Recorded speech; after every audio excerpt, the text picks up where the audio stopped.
झांसी की मोट तहसील में जिलाधिकारी को नगर पंचायत अध्यक्ष मीरा ने लिखित शिकायती पत्र दिया है, जिसमें आरोप है कि सेवा टैक्स कलेक्टर के पद से सेवानिवृत्त हुए कर्मचारी द्वारा लगातार पेंशन की मांग की जा रही है।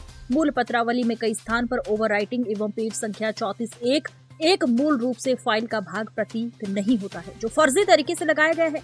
नगर पंचायत अध्यक्ष प्रतिनिधि देवेंद्र गोसाई का आरोप है कि टैक्स कलेक्टर के पद से सेवानिवृत्त हुए नगर पंचायत कर्मचारी लगातार पेंशन की मांग कर रहे हैं। सेवानिवृत्त हुए कर्मचारी की मूल पत्रावली में कई स्थान पर ओवर राइटिंग एवं पेज संख्या 34 मूल रूप से फाइल का भाग प्रतीत नहीं होता है। इसके साथ ही तत्कालीन प्रशासक द्वारा 28 जनवरी 1991 को समाप्त नहीं किया गया। इसी क्रम में 30 जनवरी 1991 में हुआ आदेश सत्यता पर आधारित प्रतीत नहीं होता है, जिसमें भिन्नता नजर आ रही है। पेज 34 पर संबंधित लिपिक की हस्ताक्षर नहीं है और पेज अन्य पेजों की तुलना में बिल्कुल नया प्रतीत होता है। पेज फाइल में पंच नहीं है, पेज को कुटरचित ढंग से बाद में लगाया गया है, जिस प्रशासक के हस्ताक्षर के साथ वर्ष अंकित नहीं है। पेज देखे जाने पर ऐसा महसूस हो रहा है कि दस्तावेज कुटर रचित तरीके से तैयार कर सरकारी धन का दुरुपयोग करने के लिए लगाया गया हो, जिसमें जिलाधिकारी से पत्रावली की निष्पक्ष जांच कराए जाने के लिए चेयरमैन ने लिखित शिकायती पत्र दिया है। तहसील दिवस में मैंने माननीय जिलाधिकारी महोदय के समक्ष माननीय अध्यक्षा द्वारा एक प्रार्थना पत्र दिया गया है।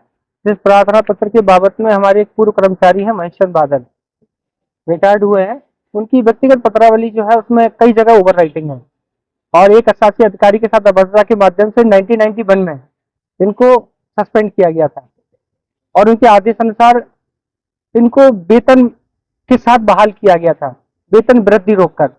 इन्होंने 1991 में उसी डेट के जिस डेट में इनका आदेश पारित हुआ है उस डेट के अगले ही दिन एक स्वलिखित पेपर से प्रशासक महोदय के हस्ताक्षर स्वलिखित हैंड राइटिंग से करके एक पुराने कागजों में एक नया पेज जोड़कर, जो कि माननीय उस समय वर्किंग में जो थे हमारे अनवर बाबू जी, वो हर पेज को जो भी पेज किसी की मूल पत्रावली में लगाते थे उसको हमेशा अपने साइन से अटैच करके लगाते थे। तो 34/1 पेज नंबर उसमें लिखा हुआ है और एक नया पेपर है जिसको उस डेट के लगभग 8 साल बाद लगाया गया हो ऐसा प्रतीत होता है, जिसपे राजस्व धन है उसको दुरुपयोग किया गया है, वेतन को अपने तरीके से बढ़ाया गया है जो कि सही नहीं है।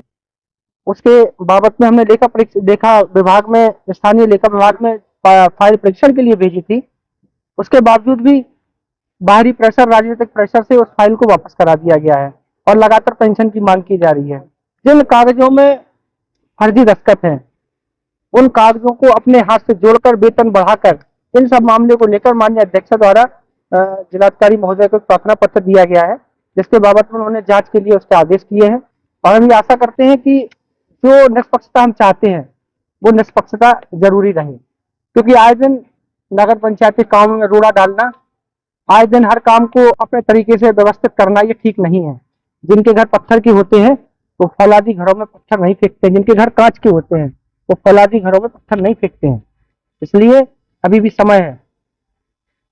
मैंने महोदय से बोला है, महोदय ने आश्वस्त किया है कि हम इसकी जांच कराएंगे निष्पक्ष और जो दोषी होगा उस पर कार्रवाई करी जाएगी। धन्यवाद।